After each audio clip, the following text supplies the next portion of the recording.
Good evening, baseball fans, and welcome back to another episode of Lumber and Loggers presented by Draft Day Sports. A couple of guys talking about two of America's favorite pastimes, beer and baseball. My name is Pat, and with me tonight I have CJ. Welcome back, everybody. All right, so we are officially into October baseball. We are into the playoffs. It's exciting right now. We have two sweeps in the wild card round already. The AL's shaping up. Tonight we're going to kind of just talk about end-of-year stuff, end-of-year stats for some of the league leaders, and then we're going to get into what's going on in the postseason picture. So nothing new on the beer end of things. Tonight I'm drinking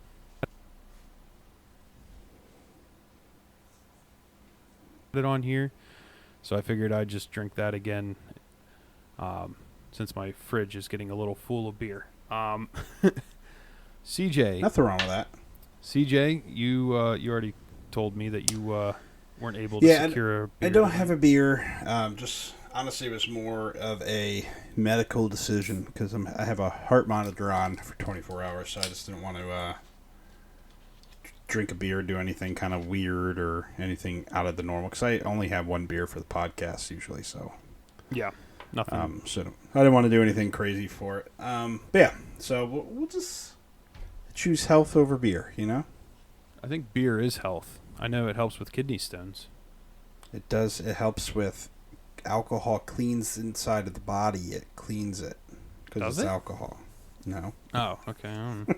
Well, they say like a glass of red wine with dinner is good for you. I don't know. Good for the heart or something. Yeah, something like that. Good for the blood. Could be wineries just spitting nonsense so that you buy their product. Yeah, you buy their wine. So, all right, CJ, who do you want to highlight first here? I have a guess of who you want to highlight first. What do you mean highlight? As far as like their end of season stats, like who? I was just gonna do news real quick. We got a couple things. So I'll go over the non-stats related one first. So next year, the MLB will go back to having players wear their primary home and road uniforms for the All-Star game next year. No more of those awful NL and AL jerseys. Yeah, my wife made that point. She said they must not be selling too many of those jerseys, which I really doubt they are. No, they are hideous. I love the fact that they do that. I think that is awesome. I did miss that there. I think it was a couple years too. Yeah, like they were had those. Those are just dumb. Just let them wear their normal jerseys. It makes no sense. Yep. Because the AFC or AFC NFC Pro Bowl for football, they just do they wear their own helmets. Yeah.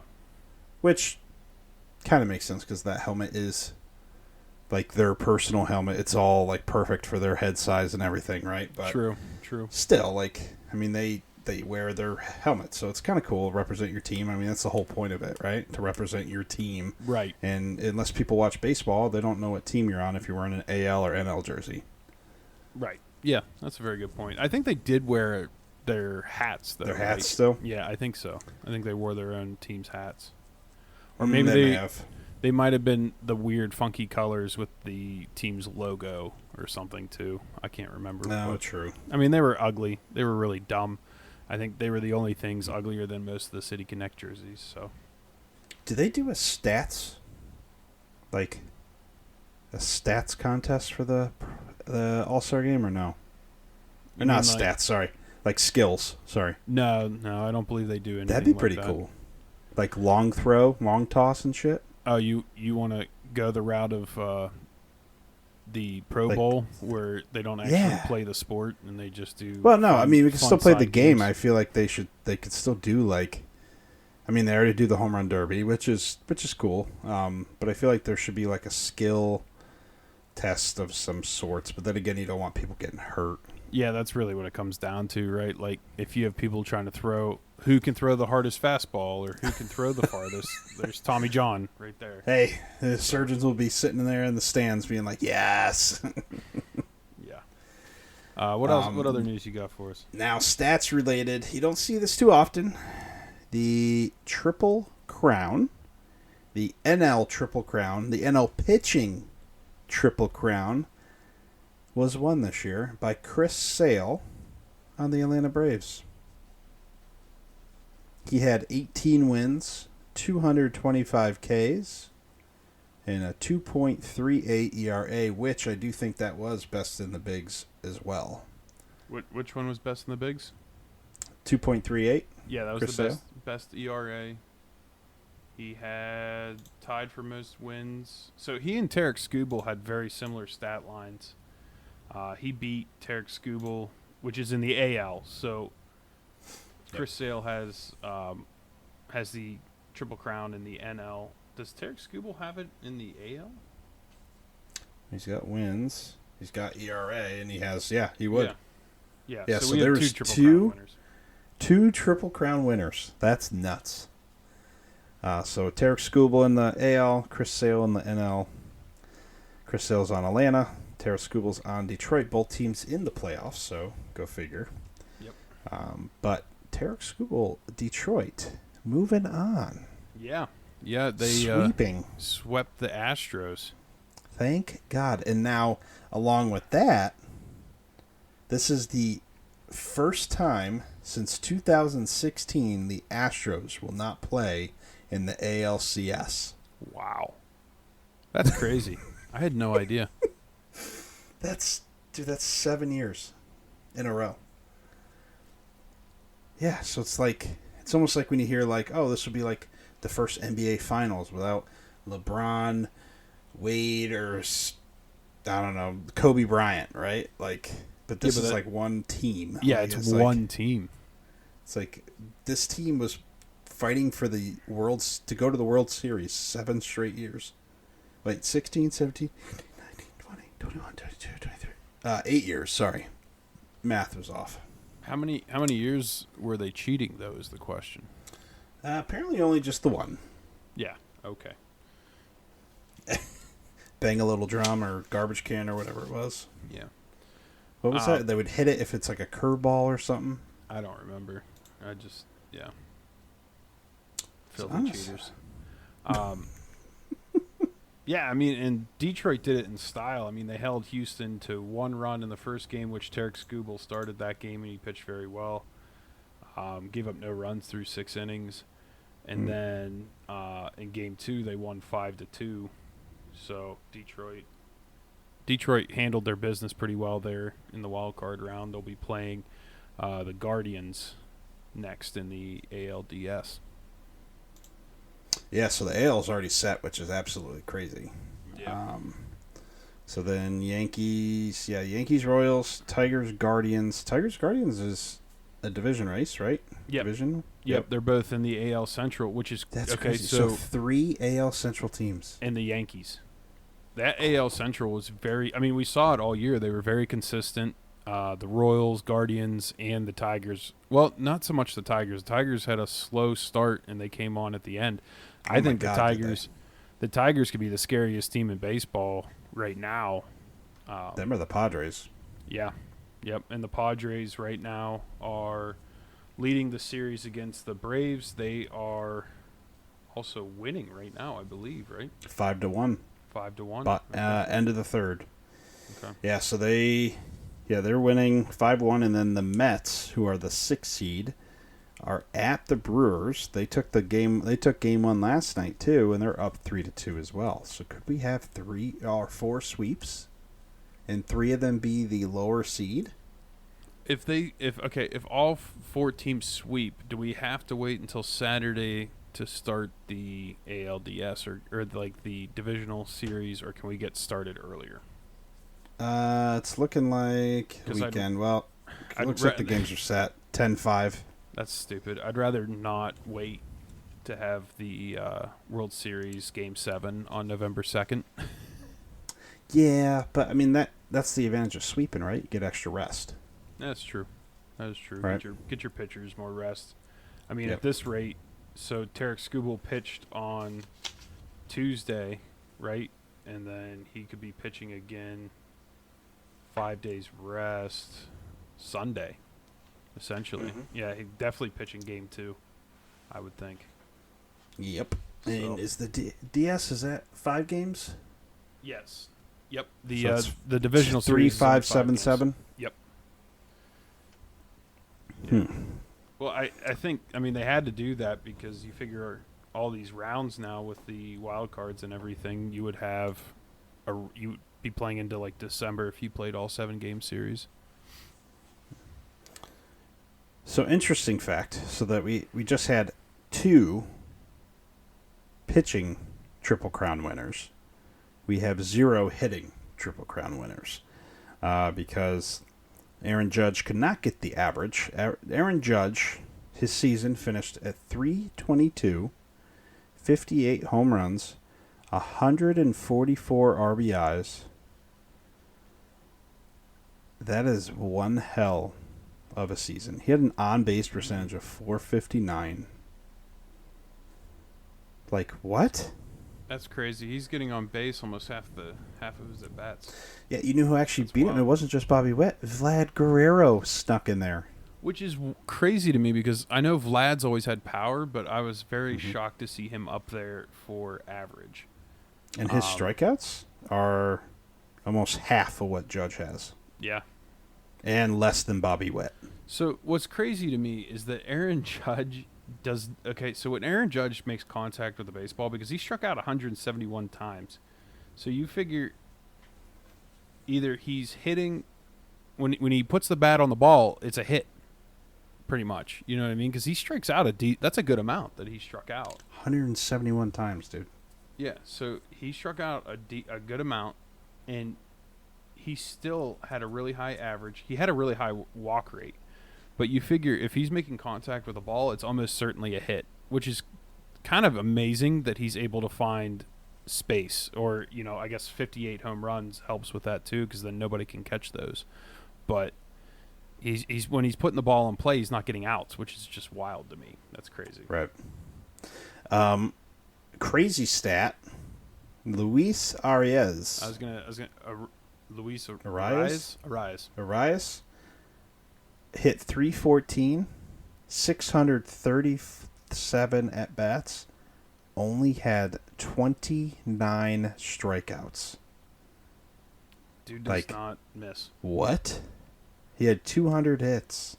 He doesn't hit for power, really. Obviously, he's definitely a pure contact hitter, which very, very rare in this game. Well, he's also won the batting title with 3 different teams in 3 years. What? Yeah.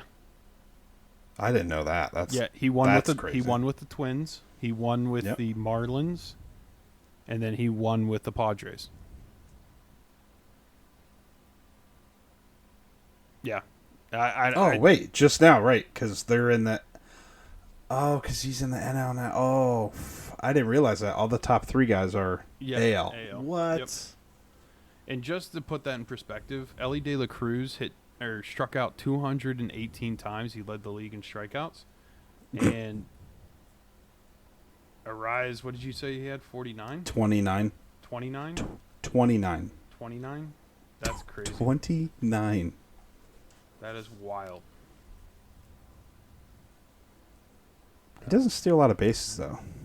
No, he's a contact hitter, and that's why he's a designated hitter basically because he's not a very good fielder either. So where does he bat in the lineup? Leadoff. He bats leadoff. He sets the table for Fernando Tatis and. No, he just gets on base. Yeah, he just gets on base. Hits a single, gets on base. Yep. I mean, he had 32 doubles. That's some pop. He only scored 83 runs, which doesn't seem like very many. I mean, his on-base percentage is lower because he only got walked 24 times. So he doesn't walk, he doesn't strike out. He puts the ball in play. Yep. Which, you know who that reminds me of? Ichiro Suzuki. How do you know I was going to say that? Yeah, because when I think of on-base guys, that's who I think of. That's fair. At least he was a good fielder. Is Jackson Merrill going to win Rookie of the Year? It's going to be tough. He finished with 292, man. He hit 292, 24, 90 home runs. Yeah. 90 RBIs. That's a solid season, man. going to be tough. He and Paul Skeens, man, that's a really. And this Jackson Churios for the Milwaukee Brewers. It pains me to say it, but he looks really good too. He's doing something in the playoffs as well. Mm-hmm. Yeah, he had a home run earlier. Yeah, he's the fifth youngest player to hit a home run in playoff. The most caught stealing was Jose Caballero and Ellie De La Cruz, tied at 16 times. They're both Reds, right? No, Caballero is Tampa. Oh, I thought Caballero. Maybe got traded. I know the Reds run. They love to run. That's what they do. Put pressure on the defense. Yeah. Let's see here. What else here? I'm going to go to pitching. Just real quick. We already went over the two peeps. Complete games? Really, man, the complete game is so dead. It is. It's a lost art. The leader is 2. What? Yeah. 2 complete games. There's 3 of them. Christopher Sanchez, Kevin Guzman, and Max Fried all had 2 complete games this year. And neither of them had over 200 innings pitched. Wow. That's crazy. I mean, can we switch the year? Yeah, let's see here. Let's go back 5 years. Yeah, 3. So maybe it's not that crazy then. It feels crazy. I don't know. Let's go back 10 years. Yeah. 10 years ago, Clayton Kershaw had 6. Okay. That makes sense. And then 5, Adam Wainwright had 5. Ooh, that was his 20-win season. He was 20-9. Wow, Kershaw 21-3, 1.77 ERA. The ERAs are this was the good year. This innings are down. Like how many innings did they pitch those years? Actually, Kershaw was under 200. He was 198. Wainwright was 227. Johnny Cueto, 243. Mm-hmm. Oh, that's got to be tops, right? Nope. David Price, 248. So we had 4 pitchers over 200 innings this year. That's Zach it? Wheeler, Logan Webb, Seth Lugo, and Logan Gilbert. I mean, you had at least 25 because I'm on the... Hey, even Lance Lynn was there. Yeah, 25 are all above... The top 25 are all above 200 innings pitched 10 years ago. That's how the game has changed so much. I mean, now people rely so much on their bullpens. You go through the lineup 3 times, and they're looking to pull you as soon as you start to struggle a little bit. It's just how it goes. They don't let them fight. Got no dog in them. That's right. Speaking of people with that dog in them, let's highlight Michael King. Michael King here, pitching Michael King seven shutout innings in the first game with the Padres against the Braves. Gave up 5 hits, no walks, 12 strikeouts in those 7 innings. And then Corbin Burns, shout out to Corbin Burns. Poor Corbin Burns pitched the longest of any starting pitcher for the Orioles in playoff history. He pitched 8 innings of shutout baseball. Oh, I'm sorry, 1 earned run. He gave up 1 earned run, and they ended up losing that game. So he gave them a really good outing, and they just couldn't score a run. Send Corbin Burns over to the Cardinals. Come on. I mean, Kansas City won that game 1-0. They literally couldn't get a run across. They had the home run in the first inning, wasn't it? Was it a home run in the first? Is that what it was? Let me see. How do I do this? Let's see your MLB scores. Tuesday, Orioles, box score. No, it wasn't. It was in the 6th inning. It was a homer.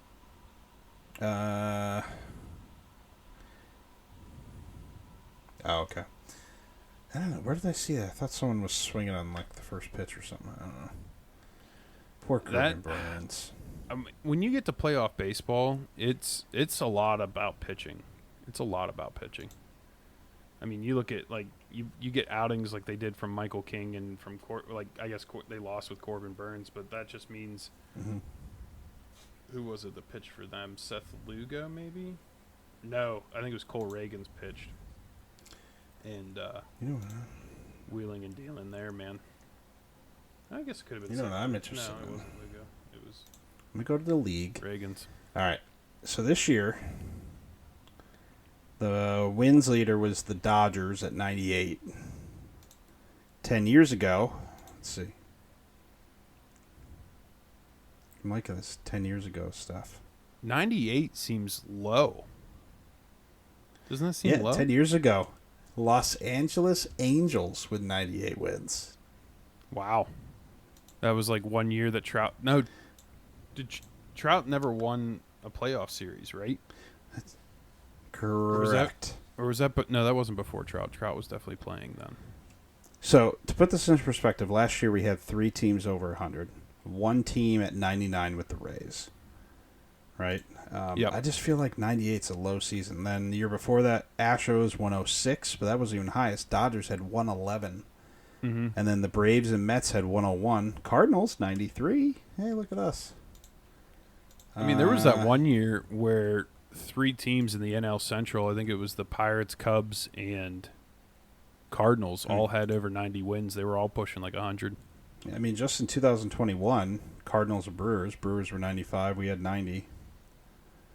But Giants had 107. Like, I feel like it's been a while since we haven't had a 100 up. 2020 was the shortened year, right? Yep.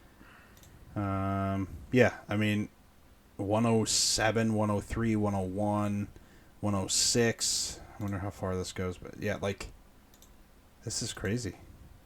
I feel like we have to go back a while till 2014.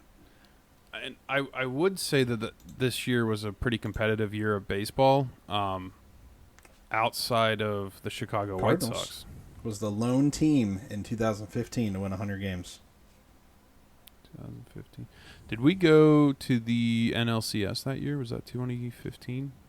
Let's see. Sounds right. Look. I don't know. Can I do playoff bracket and do it by year? No. That'd be nuts.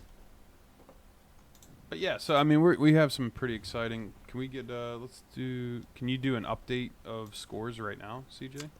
Yep. Mets are still winning 3-2. It is the top 7. So Mets are up. And then the Braves Padres still 5-1, going into the bottom of the 4th for the Padres to be up. So if those scores hold, the Mets will sweep the Brewers. Yes. And then the Padres will sweep the Braves. Yes. So that would be. And then we have a all California ALDS for that one matchup. Anyway, it's Padres and Dodgers. Oh, okay. Yeah. Well, it'll hey, be interesting. Travel far. Well, those games will be interesting too because you figure you already have an interdivisional game where you have the Tigers playing the Guardians, and then if you have the NL West. Yeah, that's true. If the Mets win, then you have the Phillies. Wow. This is going to be almost a true NLDS.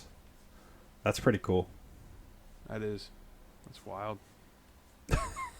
I think that's going to make for great baseball the next round because you have teams that know each other. Right. Yeah, there's that rivalry there. I mean, they don't play each other as much as they used to during the regular season. That was just this year, though. Yeah. There's going to be bad blood for sure. Yeah. I mean, even the Royals and Yankees, I feel like they play a lot, but I always feel like the Royals have their number. I mean, the Royals had really good pitching this year. True. But I think that's it, man. Just trying to sum up the season. Getting into playoff baseball. We'll be back next week or maybe even the following week just to kind of recap everything here for you. We are getting to a close, but it's getting cold outside. You know, it's getting football-y. More and more football season. I got my teams. Yep. So, thank you everybody for listening. You can find us on social media at Facebook, Instagram, and X at Lumber and Loggers. All one word. The "and" is spelled out. There's no ampersand. And we appreciate everyone listening. We will see you tomorrow night. Peace.